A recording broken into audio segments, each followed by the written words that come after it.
বিসমিল্লাহির রহমানির রহিম। আমরা গতকালকে এই এই এতটুক থেকে আমরা কতগুলো অক্ষর বানাইতে পারি প্র্যাকটিস করেছিলাম। যেমন এতটুক থেকে আমরা দিলে তো, এতটুক থেকে আমরা এক টানে অক্ষরগুলো বানাইতে পারি। যেমন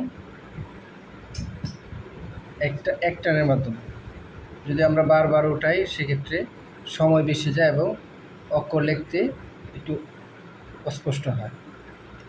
তো আমরা এভাবে এক টানের মাধ্যমে এই অক্ষরগুলো লিখি। তাহলে আমরা এই গোলটা দিয়ে আমরা আরও কিছু অক্ষর বানাইতে পারি। একই গোলের মাধ্যমে আমরা পারি অনেকগুলো অক্ষর এতটুক দিয়ে হয়ে যায়, এতটুক দিয়ে অনেকগুলো অক্ষর হয়ে যায়। তো আজকে আমরা দেখব, আজকের জন্য এতটুকের মাধ্যমে এক টানে আমরা করি সবগুলো অক্ষর। আমরা এক টানের মাধ্যমে যে অক্ষর না হঠাৎ, যেমন এমন টান দিয়ে তারপরে ঠিকঠাক করে না, আমরা এক টানের মাধ্যমে করে থাকি।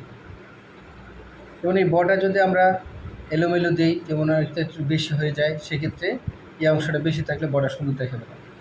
আগে আমাদের ঠিক করতে হবে, তারপরে আমাদের কোন কোন অক্ষরগুলো ঠিক হয়ে যায়।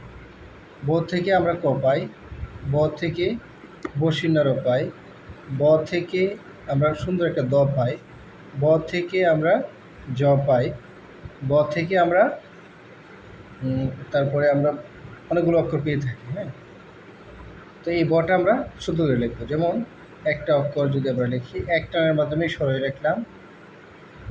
লিখলাম ক লিখলাম এক টানের মাধ্যমে, ব বসিনার, যেমন আঁকবো।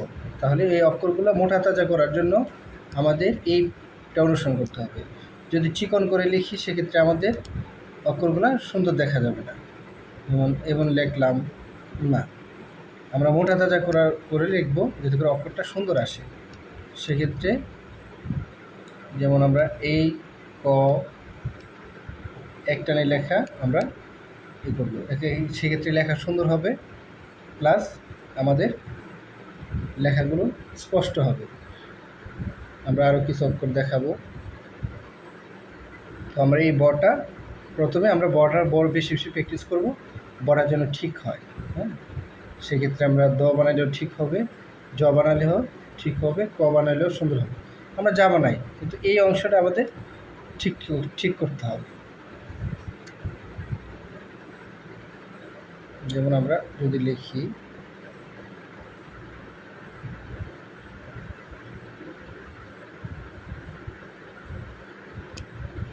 আমরা এইভাবে অক্ষরগুলো ভুলগুলো দিব, ভরে দিব, হ্যাঁ, যাতে করে অক্ষরটা দেখতে সুন্দর হয়। সেক্ষেত্রে দটার ভুল দিব যাতে করে সুন্দর হয়। আমরা আগে প্রথমে এর মাধ্যমে প্র্যাকটিস করলাম, যে এতটুকুর মধ্যে প্র্যাকটিস করলাম অনেকগুলো অক্ষর। আজকে এতটুকুর মধ্যে প্র্যাকটিস করলাম অনেকগুলো অক্ষর। এবং বটা আমাদের সুন্দর করতে হলে এই অংশটা ঠিক করতে হবে।